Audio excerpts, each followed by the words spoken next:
طبعا يا صديقي انت داخل دلوقتي عشان تعرف ازاي الزمالك كسب مودرن سبورت وصعد لدور الثمانية. ما تخافش انا هقولك، بس اول حاجة لازم تسأل نفسك دلوقتي حالا تسأل نفسك سؤال مهم: هو مودرن سبورت ده مصدر فلوسه ايه؟ حضرتك مودرن سبورت لو فلوسه دي جايبها من تجارة العبيد مش هيكون حظه كده، مستحيل. فريق صارف ومكلف وجايب كل حاجة ومش عارف يكسب، وفي الاخر واخد اخر حاجة في اي بطولة دخلها. ولكن تعالى بقى نخش في الموضوع على طول عشان تفهم. بس ما تنساش تشترك في القناة دلوقتي حالا وتفعل الجرس. بص يا معلم، مودرن سبورت زي ما يكون ذاكر الفيديو بتاعنا بالظبط، الفيديو السابق بتاع ليله القمه، وعمل كل حاجه احنا قلناها بالتفصيل عن انك ازاي تعرف تكسب الزمالك. عشان تكسب الزمالك لازم تلعبه على حاجه واحده بس، هي الوقت. طبعا انت دلوقتي هتقول لي يعني ايه الوقت؟ هفهمك. الوقت هنا اقصد بيه انك لا تديله وقت يرتد ولا تديله وقت يستحوذ. طبعا انت دلوقتي هتقول لي طب ودي انا اعملها ازاي؟ اقول لك ما تخافش.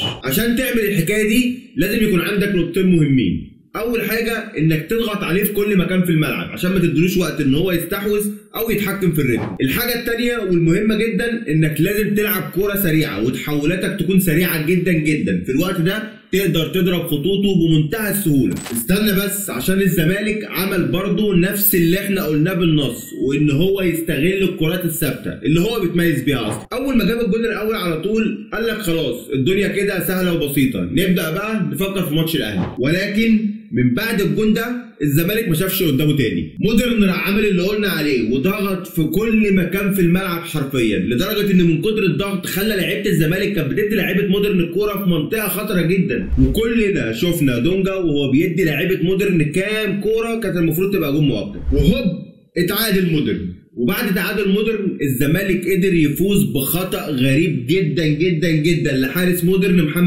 محمد مجدي تقريبا كان ماسك العارضه وخايف يسيبها لوحدها، مش عارف ايه اللي ما طلعوش. قلب بيه كوره، اطلع على الكوره دي وهاتها، ده اللعيب بعيد جدا، انت واقف مستني ايه؟ ولكن اهم حاجه حصلت ان الزمالك صعد وقدر يوصل لدور الثمانيه. بس هنا بقى في سؤال مهم جدا قبل ما تقفل الفيديو لازم تساله لنفسك. بس دلوقتي اعمل لايك وسيب لنا تعليقك. وعلى فكره مش هو ده السؤال بيقول هل كولر بقى اتفرج على الفيديو وهيقدر يستغل ده في مباراه الزمالك الجايه اللي هي يوم الثلاث الجاي ده على طول، ولا هيلعب بطريقته كالعاده يبطئ الريتم ويفضل يجيب الكره بالشمال لليمين ومن اليمين للشمال، وفي الاخر الزمالك يحلب بجون في اخر المباراه، وبعدها على طول نطلع احنا بقى نسبله ونقعد نقول اخطاء وكوارث ولا حياه لمن تنادي. استنونا بقى في الفيديوهات الجايه عشان هنعمل فيديوهات تحليليه جامده جدا عن لقاء الاهلي والزمالك، وهنجيب كل التفاصيل وازاي الزمالك يكسب الاهلي وازاي الاهلي يكسب الزمالك. خد هنا عملت اشتراك للقناه، يلا اعمل اشتراك. سلام.